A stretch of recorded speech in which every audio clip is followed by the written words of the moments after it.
नमस्कार प्यारे विद्यार्थियों, मैं अर्जुन राजौरी आपके अपने ही YouTube चैनल हमारी कोचिंग में एक बार फिर से आपका स्वागत करता हूं। प्यारे विद्यार्थियों, आज फिर उपस्थित हूं आपके सामने एक और इम्पोर्टेंट चैप्टर के साथ जो इस बार एग्जाम में पूछा जाएगा। ये जो चैप्टर रहेगा वो एग्जाम में टोटल 5 नंबर का आने वाला है और उस चैप्टर का नाम क्या है? देखिए, वो चैप्टर है आपके पास में त्रिकोणमिति के अनुप्रयोग। क्या नाम है इसका? त्रिकोणमिति के अनुप्रयोग।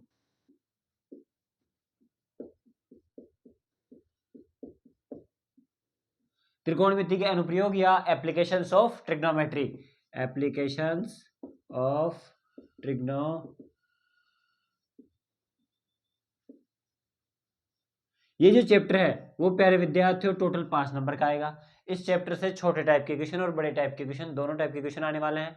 अब किस टाइप से चैप्टर होने वाला है देखते हैं। देखिए, सबसे पहले आपको ट्रिग्नोमेट्री का थोड़ा बहुत ज्ञान होना चाहिए। अब ट्रिग्नोमेट्री से रिलेटेड अपन जानते हैं त्रिकोणमिति या ट्रिग्नोमेट्री में हम पढ़ते हैं किसके बारे में? समकोण त्रिभुज या राइट एंगल ट्राइंगल।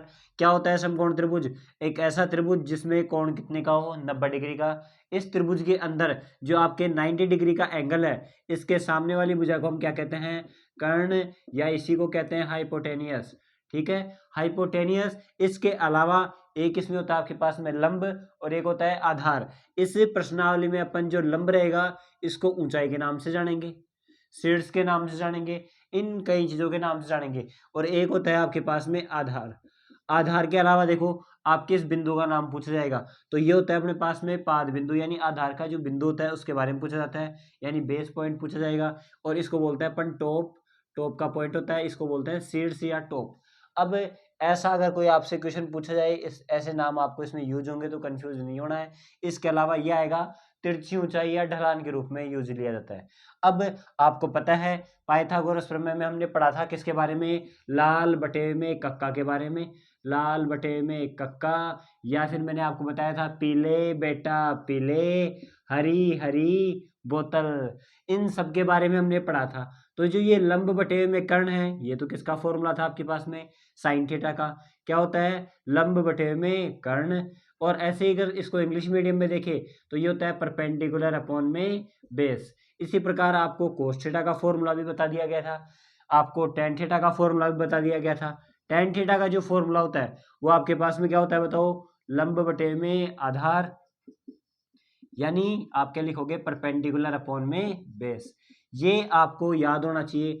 इसमें आपके ज्यादातर केवल साइन थीटा, टेन थीटा और केवल कोस थीटा ही काम में आने वाला है। देखते हैं कोस थीटा का फॉर्मूला क्या होता है। कोस का होता है आपके पास में आधार बटे में कर्ण, या फिर इसको क्या बोलेंगे? बेस अपॉन में हाइपोटेनियस। अब क्वेश्चन किस किस टाइप से आ सकता है? पहली चीज तो देखिए प्यारे विद्यार्थियों, आपको कोई भी क्वेश्चन दिया जाएगा, जैसे मान लो ये कोई ट्राइंगल है, इस ट्राइंगल के अंदर मान लो आपको ये तो 90 डिग्री का पता रहेगा, इसके अलावा ये इन तीन भुजाओं में से कोई भी आपको एक भुजा दी जा सकती है। जैसे मान लो आपको दिया हुआ है कि ये आपके पास में टोटल कितने डिग्री कितने मीटर का है? 50 मीटर की भुजा है। इसके अलावा एक भुजा देकर इन तीनों में से कोई सी भुजा हो सकती है, और एक आपको कोण दिया जा सकता है। जैसे मान लो ये आपके पास में 30 डिग्री आ गया, 60 डिग्री आ गया। हाँ, इस कोण को अपन बोलते हैं उन्नयन कोण, और एक आपके पास में होता है अवनमन कोण। तो देखिए प्यारे विद्यार्थियों, उन्नयन और अवनमन कोण होता क्या है? जो आंख से ऊपर की ओर जो बना कोण होता है, मतलब एक क्षैतिज रेखा होती है आपके, इससे आंख के ऊपर की ओर जो बना कोण होता है उसको तो अपन बोलते हैं उन्नयन कोण। और एक होता है ये जो क्षैतिज रेखा है, इस क्षैतिज रेखा के जो आंख के नीचे की ओर जो कोण बनता है, मतलब ये वाला कोण, इस कोण को अपन क्या कहते हैं? अवनमन कोण। इसको तो बोलते हैं एंगल ऑफ डिप्रेशन, और इसको बोलते हैं एंगल ऑफ एवोल्यूशन। एवोल्यूशन और डिप्रेशन, ये याद रखना आप प्यारे विद्यार्थियों। अब देखो क्वेश्चन में मैंने आपको बताया, जैसे आपको ये दिया हुआ है 50 मीटर और ये दिया हुआ है 30 डिग्री। अब आपको क्या पूछा जा सकता है? या तो आपसे पूछा जाएगी ये भुजा भुजा मतलब ऊंचाई, या इसको लंब बोल सकते हैं। या आपसे क्या पूछा जा सकता है? आपसे पूछा जा सकता है इसका आधार, या इसकी ये वाली दूरी कितनी है, पाद बिंदु की दूरी कितनी है। ऐसा आपसे क्वेश्चन पूछा जा सकता है। जैसे मान लो एक बार के लिए मेरे को ये पूछा गया कि इसका लंब कितना है, तो देखो करेंगे क्या, आपको पता होना चाहिए तो आपको जो निकालना है वो, और एक दिया हुआ है वो, उन दोनों को आपको अनुपात में रखना है। जैसे ये क्या है? एच और बटे में कितना रखोगे आप? 50, ये आपने रख लिया। अब देखो ये तो होता है लंब और इसको क्या कहते हैं अपन कर्ण, यानी वो परपेंडिकुलर और हाइपोटेनियस। इसको मैं बोल सकता हूँ ना परपेंडिकुलर अपॉन में हाइपोटेनियस, या लंब बटे हुए में क्या होता है कर्ण। बताओ ये लंब बटे हुए में कर्ण किसका फॉर्मूला होता है प्यारे विद्यार्थियों? तो आप बोलोगे ये किसका फॉर्मूला होता है अपने पास में साइन थीटा का, यानी मैं इसको ऐसे लिख दूं अपने पास में क्या गया h अपॉन में 50 बराबर किसका फॉर्मूला होगा ये साइन थीटा का। साइन कितना डिग्री है अपने पास में? साइन दिया हुआ है अपने पास में 30 डिग्री, तो यहाँ तो मैं रखूंगा h बटे में 50 और थीटा की जगह अपने को 30 डिग्री दिया हुआ है। अगर जैसे मैं यहाँ 30 डिग्री रखता हूँ तो साइन 30 का मान कितना आएगा अपने पास में 1 बटे में 2। अब बताओ अपने को निकालना क्या था h, तो जो भाग में होगा यानी डिवाइड में होता है वो कहाँ चला जाता है मल्टीप्लाई में। तो अपने पास में h बराबर क्या आएगा 50 बटे में 2, यानी आंसर कितना आ जाएगा 25। यानी अगर अपने पास में 25 लंब होगा तो ये कर्ण कितना होगा 50। कब होगा? जब उसका कोण कितना होगा 30 डिग्री। और क्वेश्चन क्या क्या पूछा जा सकता है इस प्रकार के क्वेश्चनों में, क्या करना है अपने को देखते हैं। हाँ तो प्यारे विद्यार्थियों और क्वेश्चन में क्या आ सकता है देखिए, जैसे मान लो आपके पास में ये कोई ट्राइंगल है ना, वैसे ट्राइंगल आपको बनाना पड़ेगा अकॉर्डिंग टू लैंग्वेज। ये आपके पास में कोई ट्राइंगल है, ये कोई त्रिभुज है, इस त्रिभुज में जैसे मान लो आपको कोई भी भुजा या फिर कोई भी एंगल नहीं दिया हुआ। अगर आपको कोई भी एंगल नहीं दिया हुआ तब आपको दो साइड दी जाएगी। जैसे मान लो एक तो आपको दे रखी है कौन सी, ये दे रखी है आपको tan√3 और ये दे रखी है आपको tan, यानी ये 10 मीटर की तो उसकी ऊंचाई हो गई और जो इसका आधार है वो कितना दे रखा है आपको 10। और आपसे पूछा जाएगा कि सूर्य का अवनमन कोण क्या होगा, उन्नयन कोण क्या होगा, कुछ भी पूछे। करना क्या है आपको, देखो क्वेश्चन पे ध्यान देना है। सबसे पहले दिया हुआ क्या है, एक तो है आपके पास में लंब दिया हुआ यानी परपेंडिकुलर, और एक क्या दे रखा है आपको आधार यानी बेस। जो दोनों दिए हुए हैं उन दोनों को अपन क्या रखेंगे अनुपात यानी रेशियो यानी बटे में रखेंगे। जैसे एक तो आपको दे रखा है लंब और एक क्या दे रखा है आपको आधार। लंब बटे हुए आधार को क्या बोलते हैं अपन परपेंडिकुलर और बेस। किसका फॉर्मूला होता है प्यारे विद्यार्थियों? ये लंब बटे हुए आधार आपको पता होगा किसका होता है tan थीटा का। तो देखिए यहाँ पर लंब तो कितना दे रखा है आपको 10√3 और आधार कितना दे रखा है आपको 10, बराबर में कितना है आपके पास में tan थीटा। तो देखिए अगर मैं इसको काटता हूं तो tan से tan कट जाएगा, बच जाएगा कितना अपने पास में √3। तो यानी यहां से देखूं मैं तो tan थीटा का मान कितना आ गया √3। यानी अब आपको पता होगा, आपने सारणी पढ़ी है, टेबल पढ़ी है कि tan थीटा का मान √3 कितने डिग्री पे होता है। तो ये tan थीटा का मान कितने डिग्री पे होता है, तो थीटा बराबर कितने डिग्री पे होता है आपके पास में 60 डिग्री पर। इस प्रकार से अगर आपको एंगल पूछे तो आप एंगल बता सकते हो। आपको ये भुजाओं के बारे में क्वेश्चन दिया जाए तो आप भुजाएं निकाल सकते हो। क्वेश्चन क्या आता है तो सुन लो एक बार। आप जैसे मान लो आपको दिया हुआ है कि एक मीनार है, मीनार की ऊंचाई देखो, क्वेश्चन से मैं चित्र बनाता हूं। मान लो आपको दिया हुआ है एक मीनार की ऊंचाई, उसकी आधार मतलब उसकी छाया से क्या है √3 गुनी है। तो देखिए क्या दे रखा है मीनार की ऊंचाई उसकी छाया की √3 गुनी है। तो जिसकी √3 गुनी है उसको x मान लो। जैसे मान लो आधार की छाया की √3 गुनी थी तो मैंने इसको क्या मान लिया x। इसकी √3 गुनी कौन थी, इसकी ऊंचाई, तो ये क्या हो जाएगा x√3।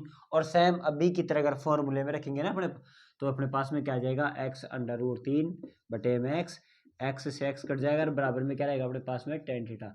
तो वापस वो का वही समीकरण बन जाएगा क्या। चलिए विद्यार्थियों अब देखते हैं क्वेश्चन किस प्रकार से आएंगे बोर्ड में। हाँ तो प्यारे विद्यार्थी देखियो बोर्ड एग्जाम में क्वेश्चन कुछ इस प्रकार से आते हैं। अब आपको क्या करना है, सबसे बड़ी जो प्रॉब्लम आती है स्टूडेंट्स के सामने वो आती है डायग्राम बनाने के लिए, क्योंकि इसका डायग्राम हर किसी से सही से नहीं बनता। देखना आज डायग्राम बनाना सीखते हैं वो भी कितना इजी तरीके से, और फिर इसको सोल्व करते हैं। तो सबसे पहले आपको क्वेश्चन को अच्छे से पढ़ना है। देखिए क्वेश्चन में दिया हुआ है एक नहर के तट पर, मतलब नहर है उसका एक तट है जिसपे क्या लगा हुआ है, एक टीवी टावर लगा हुआ है। वो ऊर्ध्वाधर खड़ा हुआ है और टावर के ठीक सामने यानी ठीक सामने की ओर है जो दूसरे तट पर, जैसे मान लो ये कोई आपकी क्या है एक नहर है। यहाँ पर एक डायग्राम बनाते हैं, ये आपकी क्या है एक नहर है। इस नहर के सामने यहाँ पर क्या लगा हुआ है, एक टावर लगा हुआ है। और हमें क्या कहा गया है कि इस नहर के ठीक सामने एक बिंदु पर, देखो क्या देखा है, दूसरे तट के एक बिंदु से, एक बिंदु से, ये दूसरा तट है, इसके किसी बिंदु से इसका उन्नयन कोण कितना है, इसके शीर्ष का वो 60 डिग्री दे रखा है। मतलब आपको ये कोण कितना दे रखा है 60 डिग्री। आगे देखिए इसी तट पर यानी इसी तट पर इसी बिंदु से, कौन से बिंदु से, उस बिंदु से कितना दूर, 20 मीटर दूर। यानी इस बिंदु से आप 20 मीटर और चलोगे, यहाँ से यहाँ तक की दूरी कितनी 20 मीटर। तो ये 20 मीटर दूर बिंदु से टावर का उन्नयन कोण, मतलब उस बिंदु से जो 20 मीटर दूर है उसका उन्नयन कोण कितना है, 30 डिग्री। मतलब इस बिंदु का जो उन्नयन कोण होगा आपके पास में वो कितना होगा आपके पास में, 30 डिग्री होगा। ठीक है प्यारे विद्यार्थियों, तो टावर की क्या निकालनी है, ऊंचाई, यानी एक तो ये टावर कितना ऊंचाई का होगा, मैंने मान लिया h ऊंचाई का होगा, और इसके अलावा नहर की चौड़ाई। तो देखिए प्यारे विद्यार्थियों, नहर यहाँ से लेके यहाँ तक ही है क्योंकि ये इसका तट है और ये तट है, तो अपने को एक निकालनी है नहर की चौड़ाई। नहर की चौड़ाई को मैंने क्या मान लिया, x मान लिया। सबसे पहले आप इसकी लैंग्वेज लिखोगे, तो देखिए लैंग्वेज में आपको क्या लिखना है, जैसे सबसे पहले इसका सॉल्यूशन या हल करते हैं, तो आप लिखोगे दिया है, क्या दिया गया है कि एक तो आपके पास में उन्नयन कोण दे रखा है, तट का उन्नयन कोण तो कितना दे रखा है आपको, 60 डिग्री, और तट से 20 मीटर दूर जो बिंदु है, मतलब अपने पास में तट है, तट का उन्नयन कोण वो कितना दे रखा है आपको, 60 डिग्री। और आपको कौन सा दे रखा है, जो 20 मीटर दूर बिंदु है, 20 मीटर दूर बिंदु का उन्नयन कोण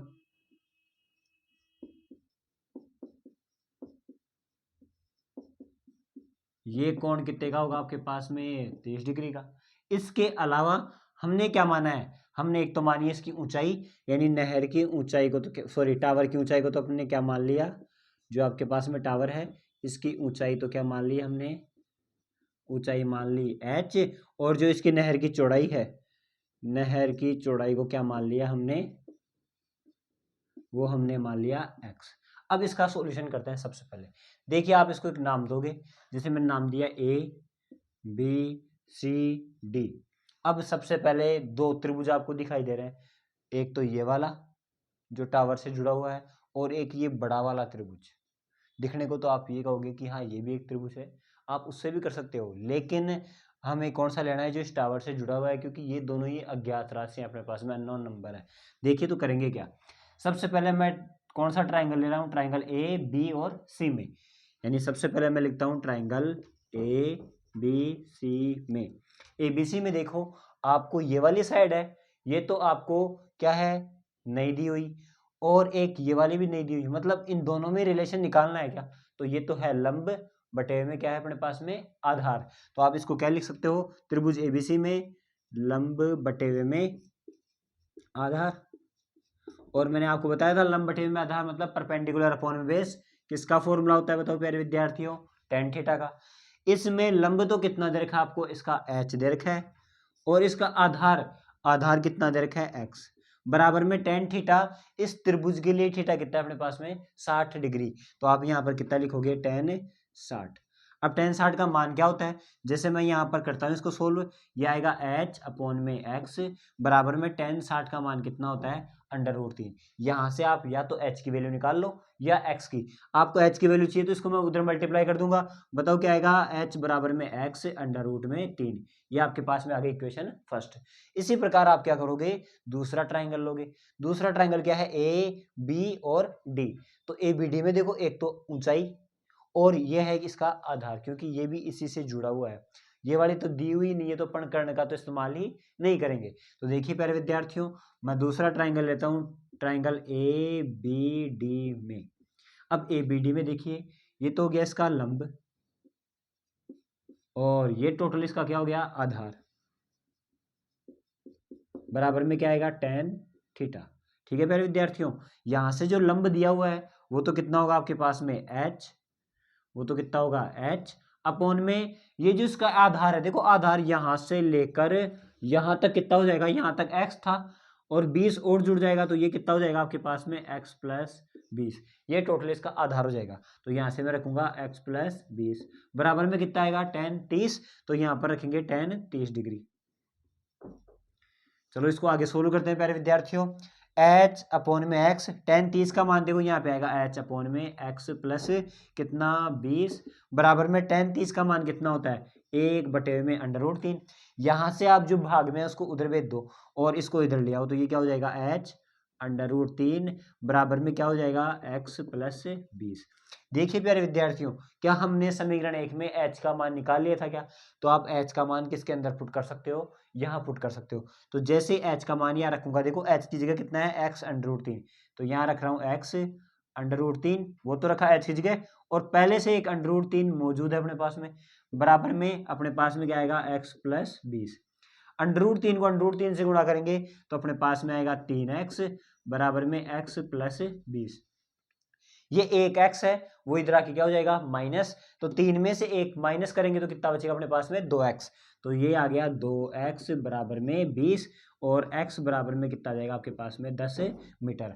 x क्या है बताओ, ये हमने मानी थी नहर की चौड़ाई, यानी यहां से नहर की जो चौड़ाई है वो तो आ गई 10 मीटर। आगे अपने को इसकी ऊंचाई भी निकालनी है, तो ऊंचाई के लिए आप इस x का मान है जो इस समीकरण 1 में रख दो। देखो जैसे मैं रखूंगा यहाँ पर x का मान समीकरण 1 में रखने पर, x का मान समीकरण 1 में रखने पर, समीकरण 1 क्या है आपके पास में, वो है h बराबर में x √3। बताओ x का मान कितना है, 10 रख दो, 10 √3। तो ये हो गई इस टावर की ऊंचाई। यानी आप लिख सकते हो, क्या लिखोगे बताओ, कि टावर की ऊंचाई है वो तो आ गई 10 √3 मीटर, और जो नहर की चौड़ाई है वो आपके पास में कितनी आ गई प्यारे विद्यार्थियों, 10 मीटर। इस प्रकार आप कोई भी क्वेश्चन आसानी से कर सकते हैं। आप सोचे कि डायग्राम बनाना हार्ड है, ऐसा कुछ नहीं है, बस आपको क्वेश्चन को ध्यान से पढ़ना है, उसके अकॉर्डिंग डायग्राम बनाना है और क्वेश्चन को सोल्व कर लेना है। प्यारे विद्यार्थियों, अगर इस प्रश्नावली से जुड़ा हुआ कोई भी आपका डाउट हो तो आप हमें कमेंट करके जरूर बताएं, और आपको हमारा वीडियो अच्छा लगे तो लाइक और शेयर जरूर करें। धन्यवाद।